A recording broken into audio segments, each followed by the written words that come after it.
We'll pay $7 million to demolish your house.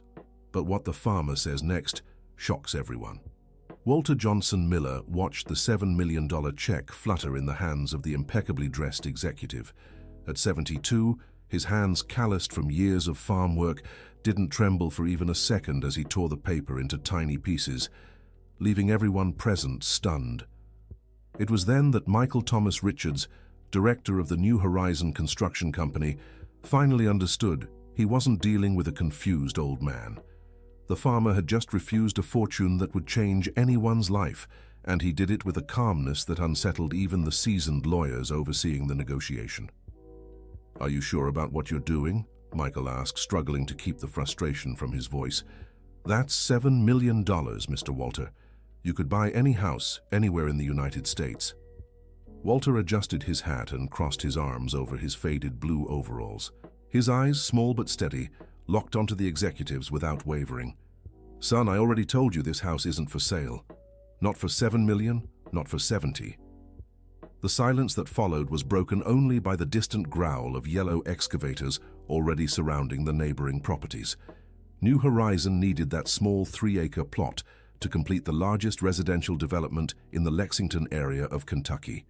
It was the last obstacle for a project worth over $100 million. Michael took a deep breath, trying a different approach. He had studied the farmer's profile for weeks.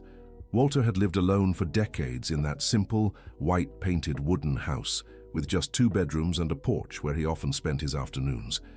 He had no known family in the area, surviving off a small vegetable garden and a few pigs he raised on the land. "Mr. Walter, you live here alone. It must be hard to maintain this property at your age. With this money, you could live like a king for the rest of your life." The farmer chuckled softly, the sound echoing like an ironic laugh in the warm Kentucky afternoon. "Who said I want to live like a king? I already have everything I need right here." Michael's assistant, a young blonde in high heels who seemed entirely out of place in the rural setting, whispered something in his ear. He nodded and made one last attempt. "Mr. Walter, we understand you're attached to the property. That's why our offer includes a brand new, fully furnished home in a gated community in town. You'd have security, comfort, nearby medical care." "I don't need any of that," Walter cut in, already walking toward the porch. "Now, if you'll excuse me, I've got work to do." Michael watched the old man climb the 3 wooden steps and enter the house, closing the door behind him with a sharp click. The machines continued growling in the distance, a constant reminder that time was running out and project costs were rising with every day's delay. At the emergency meeting that night in the company's Chicago office, Michael faced the investors' fury. The Clearwater Estates project was budgeted at $120 million, and 80% of the units had already been sold off-plan. The location was perfect, between the city and a reservoir, with a prime view and easy highway access. "Michael, you have 1 week to fix this," said Robert Mitchell, the lead investor. "If that old man won't accept a fair deal, we'll have to find other ways to convince him." "What kind of ways?" Michael asked, already dreading the answer. "Doesn't matter. What can't happen is us losing millions over one stubborn farmer." Michael knew he was treading dangerous ground. He decided to hire a private investigation firm to better understand what might be motivating Walter's refusal. He needed to find some legal leverage or discover if there was something the old man truly valued more than money. The investigators started working the following morning. Within 3 days, they delivered a detailed report. Walter Johnson Miller, 72 years old, widowed for 25 years, no known children, owner of the land for 48 years. He had bought the property from George Wilson Thompson, a local farmer who passed away in 1976. He had no debts, paid his taxes on time, but lived on a very modest income. What intrigued Michael the most was one specific detail. Every day, promptly at 6 in the morning, Walter walked to a small garden at the back of the property, where he spent about an hour sitting in an old rocking chair. The investigators had taken photos of the spot, but found nothing more than common flowers and a few medicinal plants. "There has to be more to it," Michael muttered, examining the photos. "No one turns down $7 million for an ordinary garden." That Thursday, Michael decided to pay an unannounced visit to the property. He arrived in the late afternoon, as the sun began to set behind the mountains surrounding the area. Walter was watering the vegetable garden, moving slowly but with determination. "Mr. Walter, may I speak with you for a minute?" The farmer turned off the hose and faced him. This time his expression was less hostile, more weary. "If you're here to raise the offer, you can leave. I already said I won't sell." "Actually, I wanted to understand," Michael said, stepping closer carefully. "You've lived here so long. You must have your reasons. Maybe we can find a solution that works for everyone." Walter fell silent for a long moment, watching the pink clouds in the sky. When he spoke, his voice was softer, different. "Do you have a family, son?" The question caught Michael off guard. He thought of his ex-wife, the children he only saw on weekends, the hectic life full of commitments back in Chicago. "I have 2 kids, he answered honestly. "And do they live with you?" "No, they live with their mother." Walter nodded slowly. "Then you know what it's like to miss someone. This land isn't just my home, son. It's where the people I loved most in life are." Michael was about to ask more when he heard the sound of a car coming up the dirt road. A white Camry stopped near the gate, and out stepped a woman in her 50s, elegantly dressed in a white blouse and black dress pants. Her brown hair was pulled into a flawless bun, and she wore sunglasses despite the fading light. Walter seemed to freeze at the sight of her. The woman walked slowly toward the gate, removing her sunglasses to reveal red, tear-stained eyes. "Dad," she said, her voice trembling. The world seemed to stop for a few seconds. Michael realized he was witnessing something deeply private and began to step back discreetly, but Walter motioned for him to stay. "Jennifer," the farmer said, his voice barely a whisper. "Dear listener, if you're enjoying the story, don't forget to like and especially subscribe to the channel. It helps us a lot as we're just starting out." Now, continuing. Walter's daughter opened the gate and stepped onto the property hesitantly. 20 years had passed since father and daughter last saw each other, and time had left its mark on both. Jennifer looked visibly older, with fine wrinkles around her eyes and stray grey hairs escaping her bun. Walter seemed smaller and frailer than she remembered. "Dad, I heard about the developer's offer," she said, stopping a few feet away. "We need to talk." Michael felt like an intruder in the scene, but he couldn't move. The tension in the air was palpable, heavy with years of hurt and unspoken words.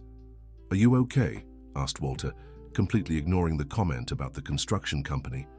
Jennifer let out a bitter laugh. "Okay. Dad, I'm broke. Completely broke. I lost my house, my car was repossessed, and Her voice faltered for a moment. "I need this money." The farmer took a step forward, and Michael could see his hands trembling slightly. "What happened, sweetheart?" "Life happened, Dad. Richard left me 3 years ago, took half of everything we built. I tried to keep the business going alone, but the crisis..." She wiped her eyes with the back of her hand. "I owe $200,000. If I don't pay in 2 weeks, I'll be sued." Walter absorbed the information in silence. Michael could see the old man's internal conflict, the struggle between whatever tied him to that land and the love for his daughter, who was clearly suffering. "Jennifer, you know I'd help if I could, but..." "Dad, it's $7 million, she exploded, her composure finally crumbling. $7 million. You could fix my whole life and still have money left to live comfortably until you're 100. Why are you being so stubborn?" "It's not stubbornness," said Walter, his voice heavy with a pain Michael couldn't fully grasp.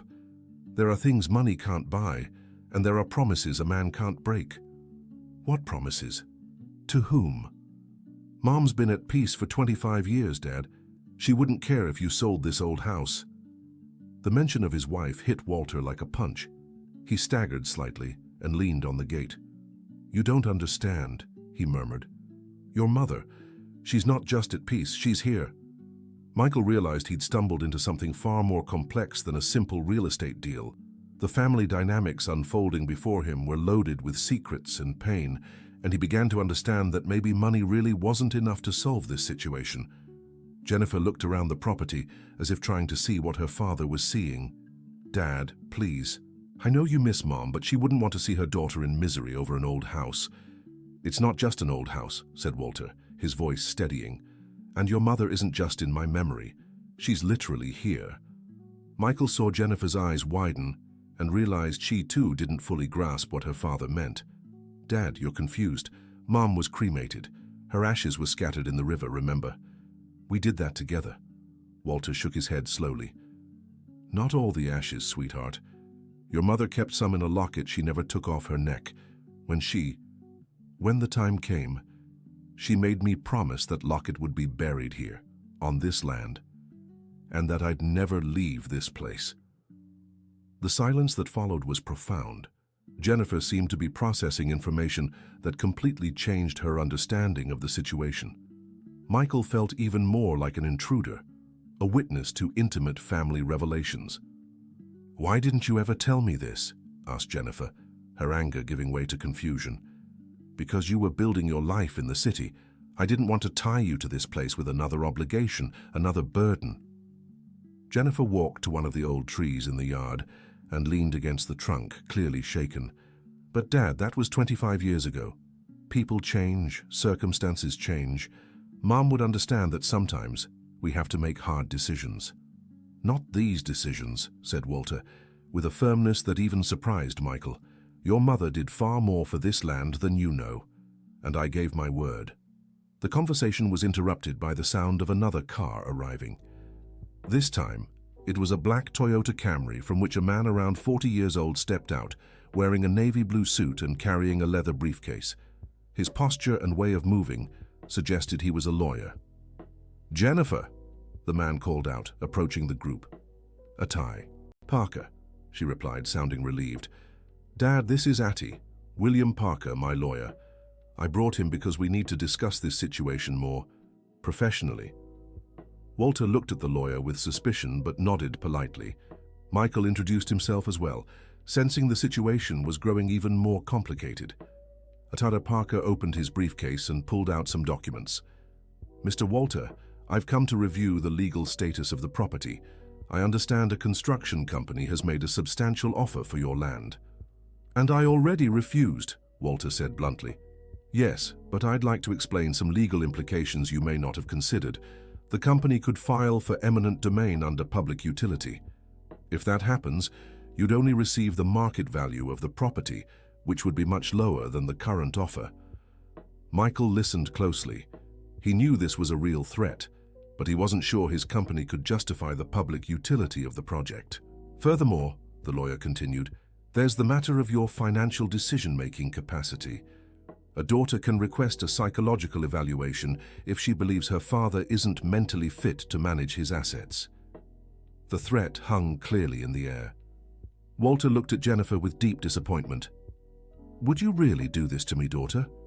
Jennifer averted her gaze, clearly uncomfortable. Dad, I don't want to act against you. I just want you to understand, this might be our only chance to settle everything. Our chance? Walter laughed bitterly. You disappeared for 20 years, never even sent a birthday card, and now you come back talking about our chance. I tried to stay in touch, Jennifer snapped.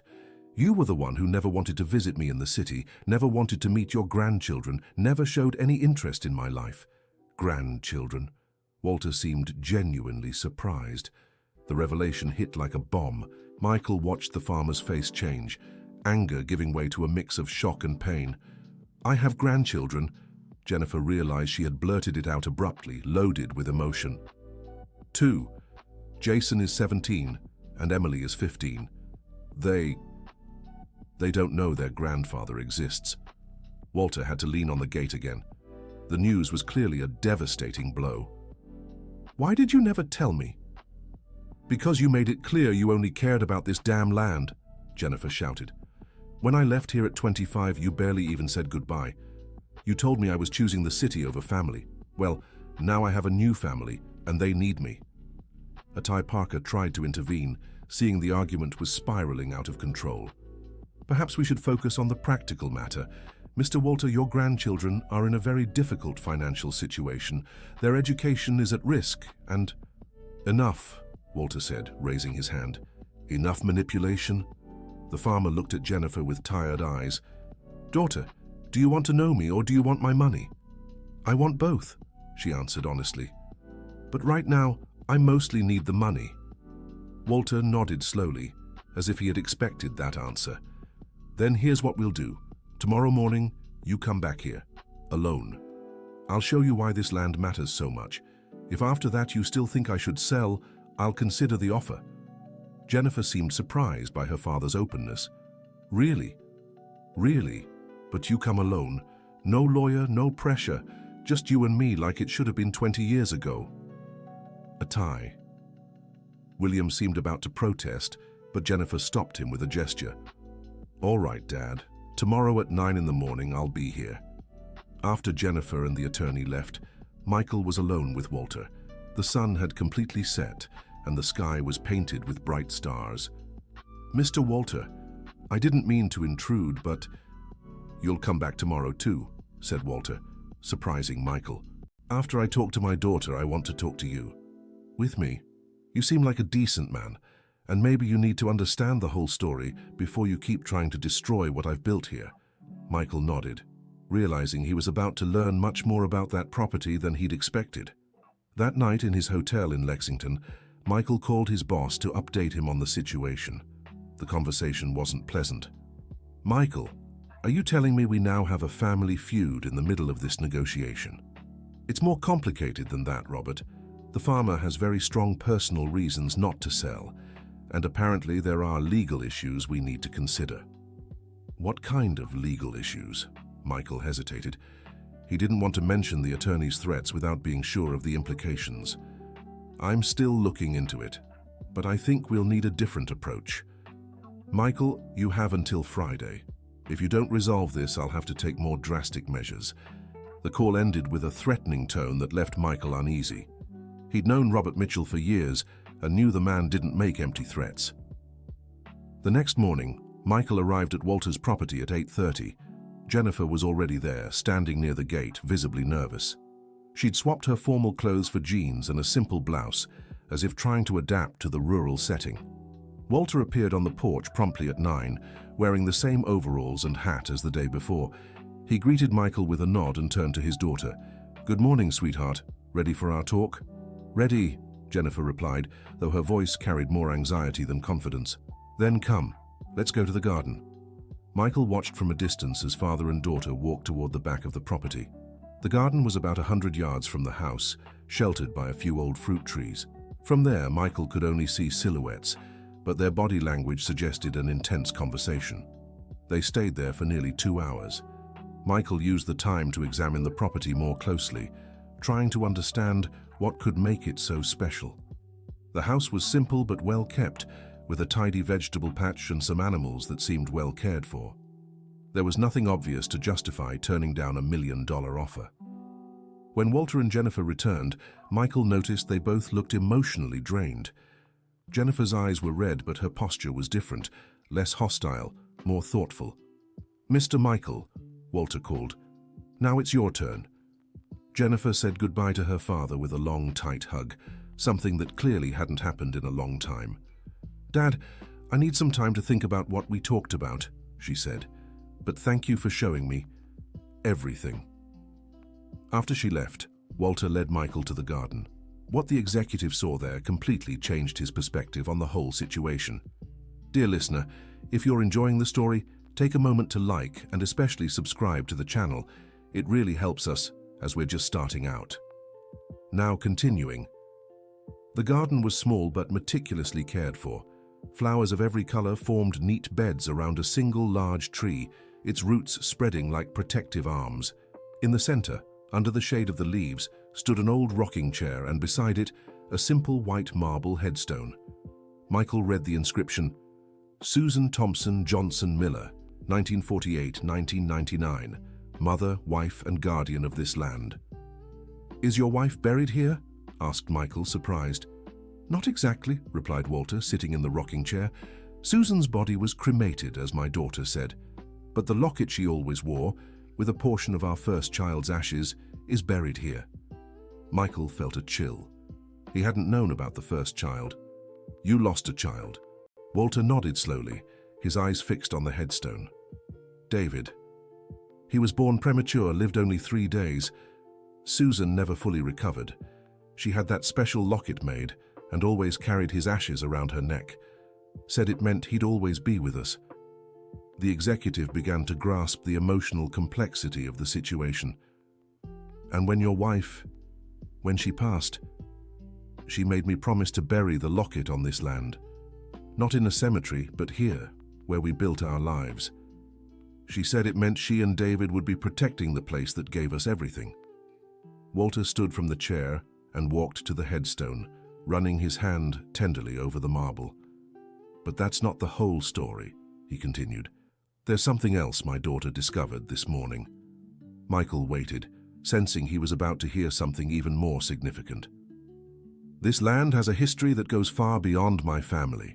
Before I bought it, it belonged to George Wilson Thompson, a man far ahead of his time.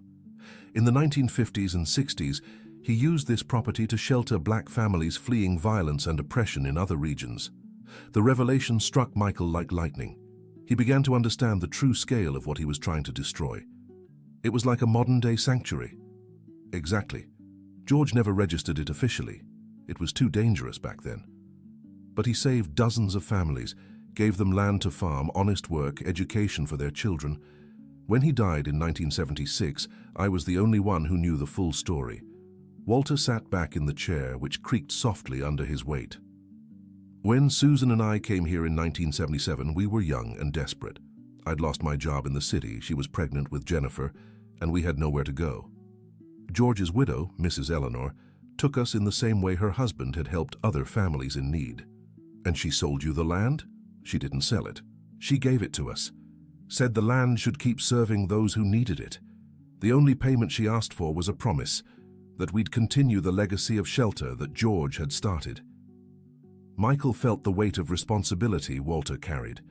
This wasn't just sentiment, it was about honoring a historical legacy. And you kept sheltering people.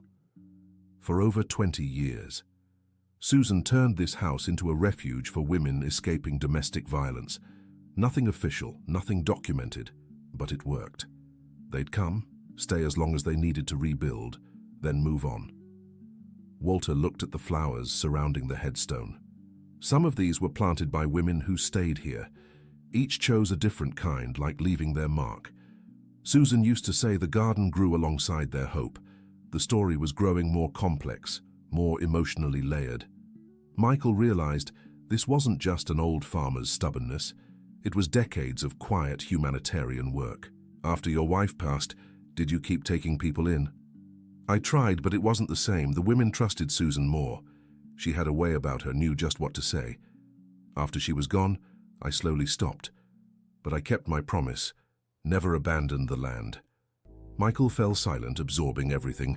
The historical and social weight of the property changed everything about this negotiation. Mr. Walter, have you ever considered registering this story officially? There are ways to protect properties with historical and cultural value. I've thought about it, but I've always been afraid it would bring too much attention.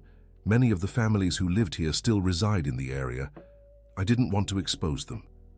But now, with the pressure from the construction company, maybe it's necessary to consider this option. Walter sighed deeply. That's what I've been thinking. That's why I wanted you to understand the whole story. Maybe your company could find a way to develop the project without destroying this place. Michael felt the weight of a responsibility that went far beyond his professional goals. He was being asked to be part of the solution to a conflict involving history, family, and cultural preservation. I'll talk to my superiors, Michael said, but I can't promise anything. They're focused on financial results. I understand, but at least now you know you're not just dealing with an old man's stubbornness, you're dealing with living history. That afternoon, Michael returned to Chicago with his mind buzzing with ideas and inner conflict. The conversation with Robert Mitchell would be difficult, but he had to try a different approach. Robert, I found out some important information about the farmer's property. It might have significant historical value. What kind of historical value? Michael took a deep breath and recounted the entire story Walter had shared. Robert listened in silence, but his expression grew darker by the minute. Michael, I don't care if that land once housed Napoleon Bonaparte. We have investors, deadlines, and $100 million project underway. We're not stopping everything because of some old man's sentimental stories. But if the property gets official historical protection, we won't be able to demolish it, even with eminent domain. Then we have to act before that happens, Robert said coldly. Michael, you're too emotionally involved in this situation. Maybe it's best if I take over negotiations from now on. Robert, please, just give me a few more days. Maybe we can find a solution that works for everyone. You have until Monday. If you don't bring me the farmer's signature, I'll handle this my way. The weekend passed in a blur for Michael. He researched historic preservation laws, consulted lawyers specializing in cultural heritage, and even contacted the National Register of Historic Places. The information he got was discouraging. The official protection process was long and bureaucratic, taking months or even years. On Monday morning, Michael arrived at Walter's property with a different proposal. He found the farmer in the garden, as expected, sitting in his rocking chair and watching the flowers sway in the morning breeze. Mr. Walter, I came to talk about a possibility that might interest you. Walter greeted him with a silent nod, gesturing for him to sit on a small bench near the gravestone. I spoke to my company about your story. Even though they weren't interested in preserving the property, I had an idea. What kind of idea? What if, instead of demolishing the house, we incorporated it into the project? We could build the housing development around your property, keeping it as a cultural and historical center. For the first time, Walter seemed interested. Go on. The house could become a museum of local history, telling the story of Mr. George and the families who were welcomed here. The garden would be completely preserved, and you could keep living here as the guardian of the place. And your company would agree to that? Michael hesitated. That would be my proposal to them. But I need your permission to develop the full plan. Walter remained silent for a long time, gazing at the flowers Susan and so many other women had planted. It's an interesting idea, he finally said, but there's a problem. What? My daughter still needs the money, and she's right about one thing: I can't live forever. When I'm gone, who will take care of this place?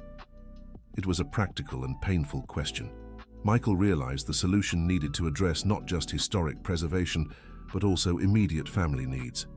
What if we found a way to generate income through preservation? A cultural center could welcome visitors, host events, offer classes. Under whose management? Your daughter's, if she wants. It would be a way for her to stay connected to the family history while having a stable income. Walter rose from his chair and walked to Susan's gravestone. I don't know if Jennifer would be interested. She always wanted to escape this place. But now she has children. Maybe she'll want them to know their family history. Just then, they heard the sound of a car approaching. Jennifer appeared walking through the yard, but this time she wasn't alone. Two teenagers accompanied her, a tall, lean boy who looked about the 17 years she'd mentioned, and a younger girl with curly hair. Walter froze, seeing his grandchildren for the first time. Dad, Jennifer said, approaching slowly. These are Jason and Emily, your grandchildren. The boy, clearly uncomfortable, gave a timid wave. The girl seemed more curious, taking in everything with interest. Grandpa? Emily broke the silence.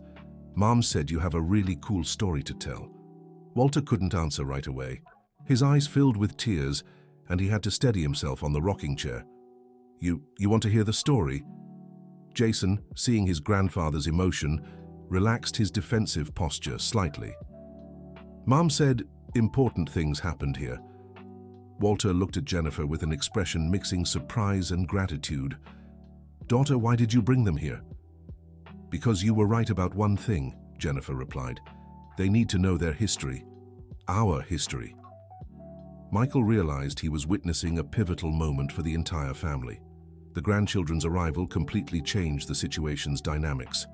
Walter spent the next 2 hours telling his grandchildren the story of the land, of Susan, of David, and of all the families who had found refuge there. Jason and Emily listened intently, asking questions and showing genuine interest that visibly moved their grandfather. Grandpa, why did no one ever tell us this story? Emily asked. Because sometimes adults think children won't understand, Walter answered, giving Jennifer a meaningful look. "But it's our family," Jason said. "We had a right to know." Jennifer sat on the grass near the group. "You're right. I was wrong not to tell you. And I was wrong to think money mattered more than history." Walter looked at his daughter in surprise. "You've changed your mind about selling?" "Not exactly. I still need to fix my financial situation. But maybe we can find a way that doesn't involve destroying all this." That's when Michael decided to step in. "Actually, I have a proposal that might solve both problems." He explained his idea of incorporating the property into the developer's project as a cultural center. Jennifer listened carefully, asking practical questions about financial viability and legal aspects. "Would it be like a job?" she asked. "It would be like running your own business. You'd manage the cultural center, organize events, offer educational programs. The developer would provide startup funding and take a percentage of the residential profits." Jason brightened at the idea. "Mom, you always said you wanted to work in education. Just imagine teaching history here, in the place where it actually happened." Emily also showed enthusiasm, "And I could help on weekends and during vacations. It would be really cool to show other people the history of our great-grandfather George." Walter noticed his grandchildren's interest and realized he might have found not just a solution to his dilemmas, but also a way to reconnect his fragmented family. "Michael, would your company really go for a proposal like this?" "I'll do my best to convince them, but I need you all to give me time to develop a complete and compelling project." Jennifer looked at her father and then at her children, then at the garden where her mother was symbolically present. "Dad, if we can make this work, I'd like to move back to the area. The boys could study here and we could try to rebuild our relationship." Walter couldn't respond. 20 years of hurt and separation seemed to dissolve in a single sunny afternoon. Dear listener, if you're enjoying the story, don't forget to like and especially subscribe to the channel. It helps us a lot as we're just starting out. Now, continuing. Michael left the family gathered and returned to Chicago with what seemed like an impossible mission: convincing a profit-driven construction company to invest in a historical and cultural preservation project. He knew he'd need more than goodwill to get Robert Mitchell to accept the proposal. All night, Michael worked on a detailed business plan. He researched similar cases in other cities, calculated the financial return potential of cultural centers, and even consulted rural tourism experts. By Tuesday morning, he arrived at the office armed with data, projections, and a convincing presentation. "Robert, I need 15 minutes to present an alternative to the original project." "Michael, I already told you." "Please, if my proposal doesn't make financial sense, I'll drop the negotiation and you can proceed however you want." Robert sighed and motioned for Michael to sit. The presentation lasted 40 minutes. Michael showed how a cultural center could add value to the estate, attracting residents interested in living near a historic site. He presented data on rural tourism in the region, corporate event potential, and even partnerships with universities for historical research. Besides, Michael concluded, we'd have a unique marketing story, a community that preserves history instead of destroying it. That attracts a niche audience willing to pay more for a property with purpose. Robert stayed silent for a long time, studying the numbers and projections. "It's interesting," he finally admitted. "But complicated. We'd have to rework the entire original project. Not all of it, just the central area. The rest of the estate would stay as planned." "And you're sure the farmer would agree?" "I'm sure he'd consider it, especially if his daughter is involved in managing the cultural center."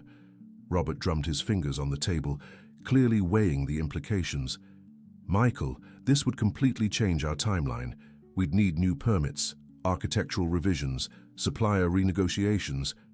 But we'd have a unique value proposition in the market, and we'd avoid a potential legal battle if the property gets official historic protection." That last point seemed to sway Robert. "How much time do you need to develop a detailed proposal?" 2 weeks, and I'll need approval to hire a historic preservation architect." "You have 1 week. If you can present something viable, we'll seriously consider it."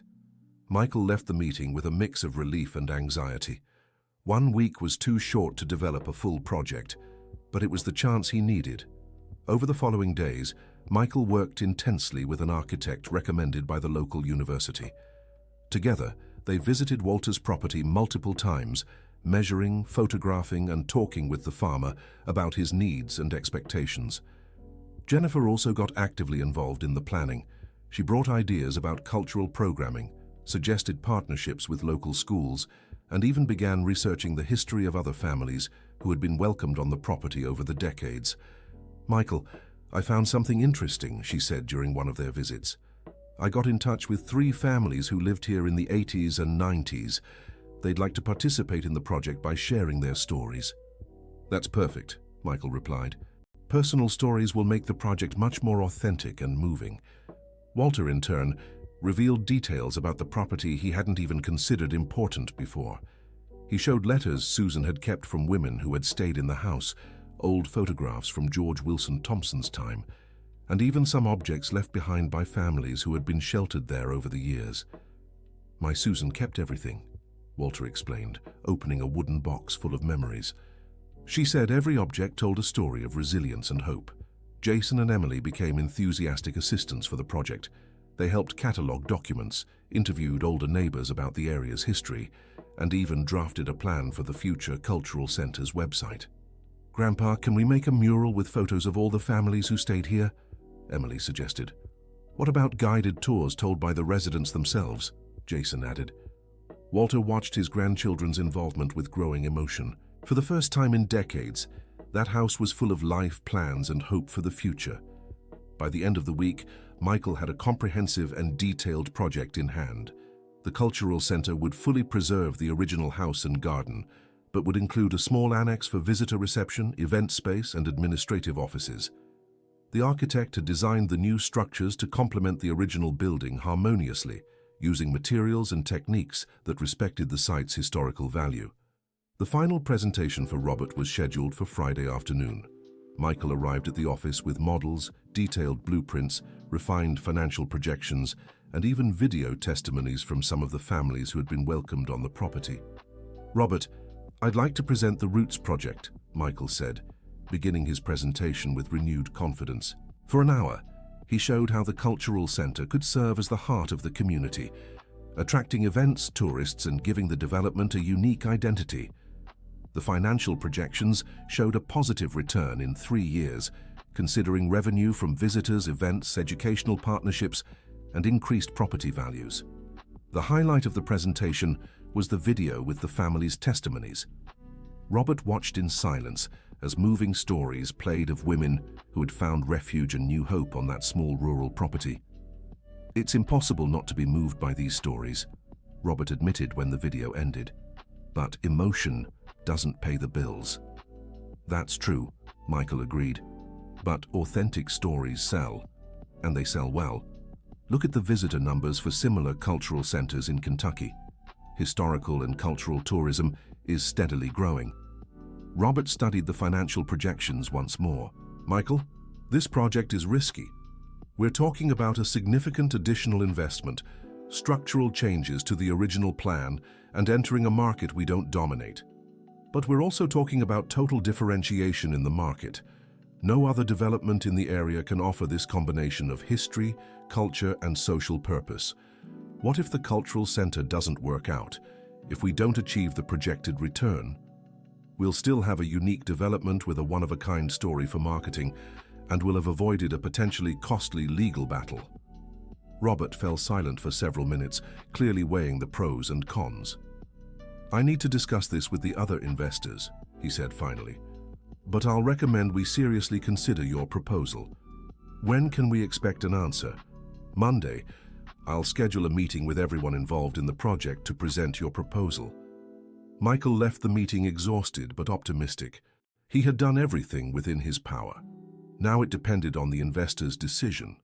Over the weekend, he visited Walter's property again to update the family on the developments. He was met with a surprising scene. Jason was helping his grandfather repair a fence, Emily was planting new flowers in the garden, and Jennifer was in the kitchen preparing lunch. "Looks like you're already reorganizing as a family," Michael observed. "We're trying," Jennifer replied, smiling. "The kids decided to spend the weekend here. It's the first time I've seen my father truly happy in years. Walter, who had overheard the comment from the porch, joined the group. Michael, no matter what your company decides, I want to thank you. You helped me get my family back. Truthfully, you all helped each other. I just created the opportunity for it to happen. Emily ran up to them, carrying a pot of flower seedlings. Grandpa, where can I plant these? Aunt Eleanor gave them to me when we visited her yesterday. Michael was surprised. You visited Mr. George's widow. Mrs. Eleanor is still alive? He asked. Alive and sharp at 89, Walter answered. She lives with her granddaughter in town, but still remembers every detail from when her husband used to help families in need. And she was thrilled when she heard about the Cultural Center project, Jennifer added. She said she always dreamed that George's story would be officially preserved. Does she have documents, photographs? She has a lot, Jason said excitedly. She kept letters that great-grandfather George wrote to others in the area, asking for help for families, and there are photos of some people who lived here. Michael realized the project was taking on an even greater dimension. Mrs. Eleanor's involvement and her personal archive would add priceless authenticity and historical richness to the cultural center. Walter, would you mind if I brought my team to interview Mrs. Eleanor? Of course not. The more people who know the story, the better. Emily planted the seedlings in a flower bed near Susan's gravestone, under her grandfather's careful supervision. Jason finished repairing the fence and joined the group. Mom, if the project works out, are we really moving here? Jason asked.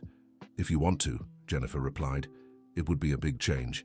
You'd have to switch schools, adjust to life in the countryside. I want to, Emily said without hesitation. It's way cooler here than in the city, and I can help Grandpa with the garden and the cultural center. Jason seemed more thoughtful. What about college? Are there good universities nearby?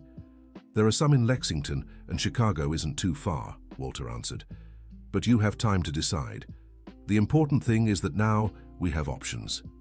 Michael watched as the family talked about the future with renewed hope. It was clear the project had become much more than just a solution to a real estate conflict. It was becoming a catalyst for family healing and historical preservation.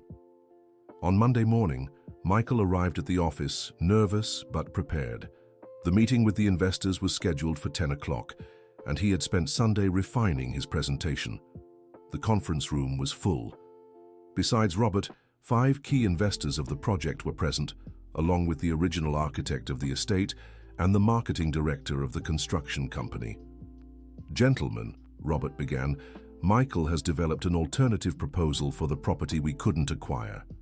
I ask that you listen with an open mind, considering both the financial and marketing aspects. Michael repeated his presentation, but this time with additional material. The interviews with Mrs. Eleanor, historical photos of the property, and even a projection of how the cultural center could visually integrate with the estate. The investors' questions were direct and pragmatic. What additional investment is needed? How much would this delay the original schedule? What are the financial return guarantees? How would this affect the sale of units already marketed? Michael answered each question with solid data and well-founded projections. The marketing director seemed particularly interested in the potential market differentiation. An estate with its own cultural center would be unique in the region, she said. We could attract a higher income audience interested in living near cultural amenities. But we also risk alienating buyers who prefer more privacy, countered one of the investors. That's why I suggested placing the cultural center in a specific area of the estate, Michael explained. Residents who want to participate in activities can do so, but those who prefer privacy won't be disturbed. The discussion stretched over 2 hours. The investors debated pros and cons, analyzed numbers, and asked increasingly specific questions about practical implementation. Finally, Robert called for a private deliberation break. Michael was asked to wait in his office while the investors made their decision. The 30 minutes that followed were the longest of Michael's career. He knew not only his job was at stake, but also the future of Walter's family and the preservation of a history important to the region. When he was called back to the conference room, Michael tried to read the expressions of those present, but couldn't decipher the outcome. Michael, Robert said formally, After discussing all aspects of your proposal, we've reached a decision. The silence in the room was tense. We approve the project, with some conditions. Michael felt a wave of relief and emotion. What conditions? First, you will be directly responsible for the implementation and success of the cultural center. Second, we must establish clear financial return goals with defined deadlines. Third, any unforeseen additional costs will be your personal responsibility. The conditions were risky, but Michael didn't hesitate. I accept all the conditions. Then we move forward. You have authorization to finalize negotiations with the farmer and begin developing the modified project. Michael left the meeting euphoric. He immediately called Walter. Mr. Walter, we have a positive answer. The construction company approved the cultural center project. The silence on the other end lasted a few seconds. Michael, does this mean we'll be able to preserve everything? It means we'll preserve everything and also create something new and important for the region. And my daughter, will she really be able to manage the center? If she wants to, yes. We'll need to work out contractual details, but the basic proposal is approved. Michael, I don't know how to thank you. Show your gratitude by making the cultural center a success. Now we have work ahead of us. That afternoon, Michael drove to Walter's property to formalize the agreement and begin detailed planning. He found the whole family gathered on the porch, clearly eager for news. Well? Jennifer asked as soon as Michael stepped out of the car. Approved, Michael said, smiling. The Roots project was fully approved. The reaction was immediate. Emily shouted with joy and ran to hug her grandfather. Jason grinned widely and threw a celebratory punch in the air. Jennifer began to cry with relief. Walter was silent for a moment, then looked toward the garden where Susan was buried. I think she'd be proud, he said softly. I'm sure she would, Jennifer replied, hugging her father. The following months were filled with intense and steady work. The architectural plans were refined and approved by the proper authorities. Walter's house was carefully restored, preserving its original features while adding necessary infrastructure improvements to accommodate visitors. Jennifer officially moved to the property with her children, taking on not only the coordination of the future cultural center, but also the daily care of her father. Jason and Emily quickly adjusted to their new school and made friends in the area. Mrs. Eleanor became an essential collaborator on the project, providing historical documents, photographs, and most of all, her vivid memories of the time when her husband had welcomed families in need. At 89, she showed remarkable clarity and contagious enthusiasm for the project. Finally, my George's story will be told as it deserves, she would say whenever she visited the property to contribute. The Cultural Center opened in an emotional ceremony 6 months after the project's approval. Present were not only Walter's family and the construction company's representatives, but also dozens of people whose families had been welcomed on the property over the decades. During the ceremony, a special plaque was installed near the entrance. Roots Cultural Center, in memory of George Wilson Thompson and Susan Thompson Johnson Miller, who turned this land into a home for all who needed a fresh start. Walter, now 73, gave the opening speech with a voice thick with emotion. This land has always been about welcoming people. Today, in a new way, it continues that purpose. Those who visit here won't just find history. They'll understand that there are places in the world where love is stronger than any hardship. Jennifer officially took over as director of the Cultural Center, developing a diverse program that included guided tours, local history workshops, cultural events, and even a support program for families in vulnerable situations, a modern continuation of the tradition started by George Wilson Thompson. Jason decided to study history in college, inspired by the discoveries about his own family. Emily became the youngest guide at the Cultural Center, charming visitors with her genuine passion for the stories she learned from her grandfather. The Clearwater Estates development was completed as planned, but now with a unique selling point. The units sold for 20% above the original market value, attracting residents interested in living near a culturally rich and historically significant environment. Michael was promoted at the construction company, and became a specialist in projects that combine real estate development with cultural preservation. The success of the Roots project opened doors for similar initiatives in the region. 2 years after its opening, the Roots Cultural Center received official recognition from the National Register of Historic Places, ensuring permanent legal protection for the property. The certification came with government funding to expand educational activities. On a Sunday afternoon, 3 years after Michael and Walter first met, the whole family was gathered in the garden. Walter, now 75, watched his grandchildren playing among the flowers Susan had planted decades earlier. "Grandpa, tell us the story of great-grandpa George again," Emily asked, though she already knew every detail. "And Grandma Susan," added Jason, who had grown up and was now actively helping manage the cultural center. Walter smiled and began once more to recount the stories now shared with hundreds of visitors every month. But to him, the most important listeners would always be those 2 teenagers who had brought joy and purpose back into his life. Jennifer watched the scene from the porch, where she had set up a small cafe for visitors. Her financial situation had stabilized, and more importantly, she had reconnected with her roots and the father she thought she had lost forever. Michael visited the property regularly, not just to oversee the cultural center's progress, but because he considered that family his own. The project had not only changed the lives of those involved, but also his own perspective on the true meaning of professional success. Near the entrance of the cultural center, close to the original house, a new tree had been planted. It was a yellow jacaranda, chosen by Emily because it bloomed around the same time her great-grandmother Susan had first arrived on that land over 40 years ago. Every spring, when the jacaranda blossomed, the family gathered under its shade for a special celebration, not just of the history they had preserved, but of the future they were building together, day by day. "You know what I've learned from all this?" Walter said to Michael during one of these gatherings.